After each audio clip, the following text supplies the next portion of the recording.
샬롬 로중 읽어주는 제입니다. 오늘은 2월 5일 월요일 로중입니다. 야훼께서는 여러분들에게 은총 베풀기를 간절히 기다리십니다. 이사야 30장 18절. 그러나 우리는 우리가 주 예수의 은총으로 구원받는 것을 믿습니다. 사도행전 15장 11절. 주님의 그 길 위에서 구원받는 하루 보내세요. 샬롬 하올람. 오늘 우리가 함께 읽은 가르침의 본문 사도행전 15장 11절은 예루살렘 사도회의라고 불리는 그 상황을 배경으로 합니다. 사도회의는 이제 바울과 그 동역자들이 이방인들에게 막 세례를 주니까 이게 예루살렘 교회에서 문제거리가 된 거예요. 어떻게 할례 받지 않는 사람에게 세례를 줄 수가 있느냐라는 질문들이 몇몇 대적자들에 의해서 제기된 겁니다. 그래서 사도들과 교회 지도자들이 그러면 어떻게 해야 될까를 의논하기 위해 모인 거예요.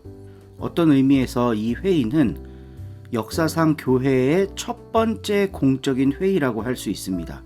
그렇기 때문에 앞으로 교회의 역사가 본격적으로 시작될 때 굉장히 중요한 판례가 되는 거예요. 교회는 문제가 생기면 어떤 강력한 지도자가 혼자 딱 독단적으로 결정하거나 몇몇 소수의 무리들이 강하게 밀어붙여서 의사결정을 하지 않았습니다. 모여서 의논하고 회의를 했어요. 이건 정말 중요한 사건입니다. 오늘날 교회들도 본받아야 할 거죠. 어떤 의미에선 최초의 교회가 그렇게 했기 때문에 그 이후의 모든 교회들도 이런 본을 따라야 하는 겁니다. 회의를 했느냐 안 했느냐보다 더 중요한 건 그 회의의 결정사항이었습니다. 이 회의는 유대인들의 종교 수도 예루살렘에서 열렸거든요. 그러니까 대체로 할례 받은 사람들이 모여서 이룬 공동체인 겁니다. 이 회의에 참여한 사람들도 보면요, 다 할례 받은 사람들이에요.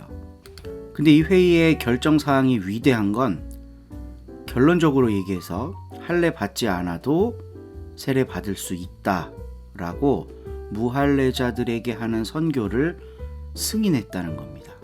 그러면서 이렇게 이야기를 해요.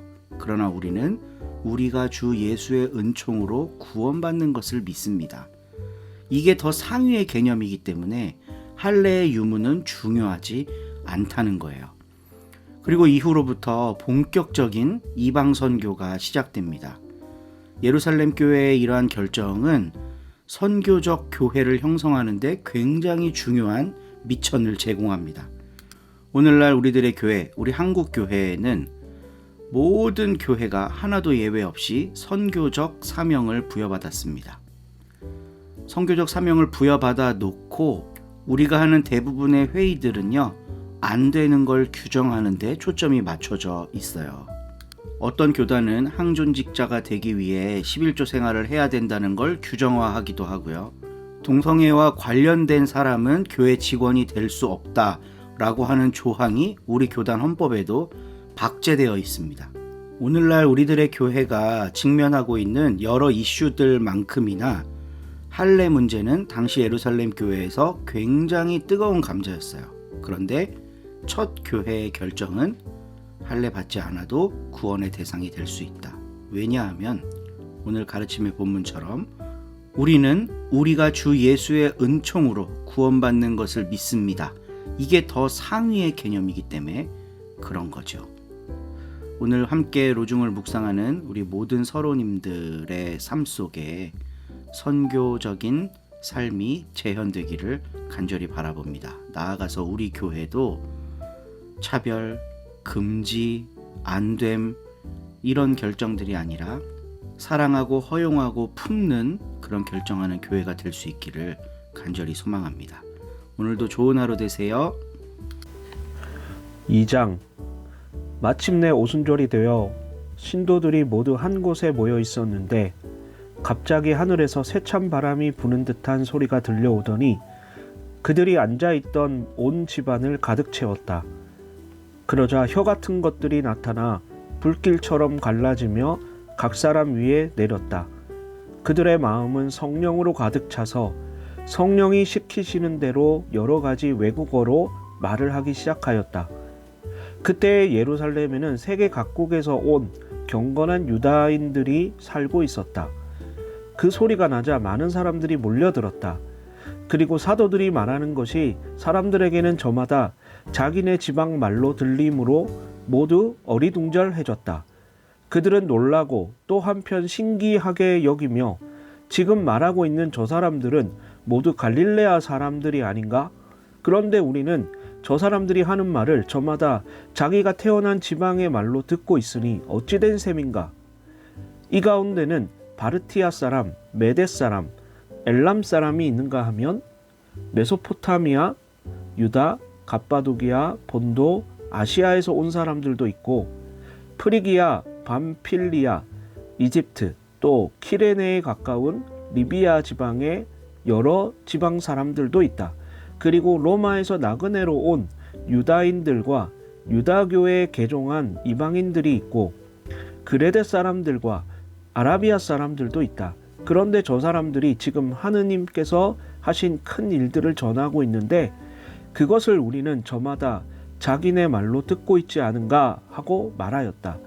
이렇게 모두 놀라고 어안이 벙벙하며 도대체 어찌 된 영문인가 하며 웅성거렸는데 그 중에는 저 사람들이 술에 취했군 하고 빈정거리는 사람들도 있었다. 그때 베드로가 다른 11사도와 함께 일어서서 군중을 보고 큰 소리로 이렇게 말했다. 유다 동포와 예루살렘 시민 여러분, 내가 하는 말을 귀담아 듣고 잘 생각해 보십시오. 지금 시각이 아침 9시인데 어떻게 술에 취했다고 생각하십니까? 이 사람들은 술에 취한 것이 아닙니다. 이것은 예언자 요엘이 예언한 대로 된 것입니다. 하느님께서 말씀하신다. 마지막 날에 나는 모든 사람에게 나의 성령을 부어주리니 나의 아들 딸들은 예언을 하고 젊은이들은 계시의 영상을 보며 늙은이들은 꿈을 꾸리라. 그때에는 나의 남종들에게도 여종들에게도 나의 성령을 부어주리니 그들도 예언을 하리라. 나는 하늘 높은 곳에서 표징을 보이며 땅에서 기적을 행하리니 피와 불과 짙은 연기가 일고 해는 빛을 잃어 어두워지고 달은 피와 같이 붉어져 마침내 크고 영광스러운 주의 날이 오리라. 그때 주의 이름을 부르는 자는 구원을 받으리라. 이스라엘 동포 여러분, 내 말을 들으시오. 나자렛 예수는 하느님께로부터 오신 분이었습니다. 하느님께서는 이것을 분명히 보여주시려고 여러분이 보는 앞에서 그분을 통하여 여러 가지 기적과 놀라운 일과 표징을 나타내셨습니다. 이 사상은 여러분이 잘 알고 있습니다. 그런데 하느님께서 미리 정하신 뜻과 계획에 따라 여러분의 손에 넘어간 이 예수를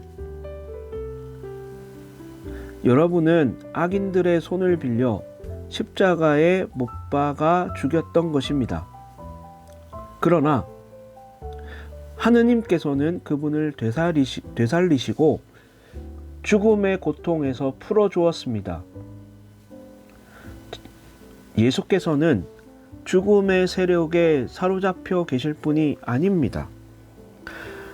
그분에 관해서 다윗은 이렇게 말했습니다. 주께서 내 오른편에 계시오니 나는 항상 주님을 가까이 배우며 내 마음은 흔들리지 않습니다. 그러기에 내 마음은 기쁨에 넘치고 내 혀는 즐거워 노래하며 이 육신마저 희망 속에 살 것입니다. 당신은 내 영혼을 죽음의 세계에 버려두지 않으시고 당신의 거룩한 종을 썩지 않게 지켜주실 것입니다. 당신은 나에게 생명의 길을 보여주셨으니 나는 당신을 모시고 언제나 기쁨에 넘칠 것입니다. 형제 여러분, 나는 여러분에게 우리의 선조이신 다윗에 관해서 분명히 말씀드려야겠습니다. 그는 죽어서 묻혔고 그의 무덤은 오늘날까지 우리 땅에 남아 있습니다. 다윗은 예언자로서 하느님께서 자기 후손 가운데 한 사람을 자기 왕자에 앉혀주시겠다고 하신 맹세를 알고 있었습니다. 그리고 그리스도의 부활을 내다보며 하느님께서는 그를 죽음의 세계에 버려두지 않으시고 그의 몸을 썩지 않게 하셨습니다 하고 말하였습니다. 바로 이 예수를 하느님께서 다시 살리셨으며 우리는 다 그의 증인입니다. 하느님께서는 이 예수를 높이 올려 당신의 오른편에 앉히시고 약속하신 성령을 주십니다.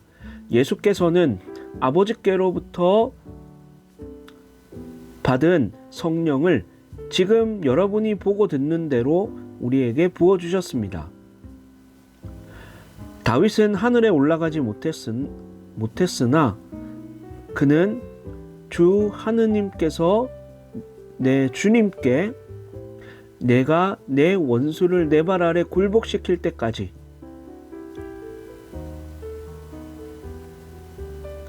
너는 내 오른편에 앉아 있으라고 하셨다 하고 말하였습니다. 그러므로 이스라엘의 온 백성은 분명히 알아두시오. 여러분이 십자가에 못 박아 죽인 이 예수를 하느님께서는 우리의 주님이 되게 하셨고 그리스도가 되게 하려 하셨습니다. 사람들은 이 말을 듣고 마음이 찔려 베드로와 사도들에게 형제 여러분, 그러면 우리는 어떻게 하면 좋겠습니까? 하고 물었다. 베드로가 이렇게 대답하였다. 회개하시오. 그리고 여러분은 한 사람도 빠짐없이 예수 그리스도의 이름으로 세례를 받고 여러분의 죄를 용서받으시오. 그리하면 성령을 선물로 받게 될 것입니다. 이것은 우리 주 하느님께서 여러분과 여러분의 자녀와 그리고 멀리 떨어져 있는 사람들, 곧 하느님께서 부르시는 모든 사람들에게 하신 약속입니다. 베드로는 이 밖에도 여러 가지 증거를 들어 그분을 설득시키고 이 사악한 세대가 방을 얻을 수 있도록 이 사악한 세대가 받을 벌을 면하도록 하라고 권하였다. 그들은 베드로의 말을 믿고 세례를 받았다. 그날에 새로 신도가 된 사람은 3,000명이나 되었다. 그들은 사도들의 가르침을 듣고 서로 도와주며 빵을 나누어 먹고 기도하는 일에 전념하였다. 사도들이 계속해서 놀라운 일과 기적을 많이 나타내 보이자 사람들은 모두 하느님을 두려워하게 되었다. 믿는 사람들은 모두 함께 지내며 그들의 모든 것을 공동 소유로 내어놓고 재산과 물건을 팔아서 모든 사람에게 필요한 만큼 나눠주었다. 그리고 한 마음이 되어 날마다 열심히 성전에 모였으며 집집마다 돌아가며 같이 빵을 나누고 순수한 마음으로 기쁘게 음식을 함께 먹으며 하느님을 찬양하였다. 이것을 보고 모든 사람이 그들을 우러러보게 되었다. 그 주께서 구원받은 사람을 날마다 늘려주셔서 신도의 모임이 커갔다. 아멘.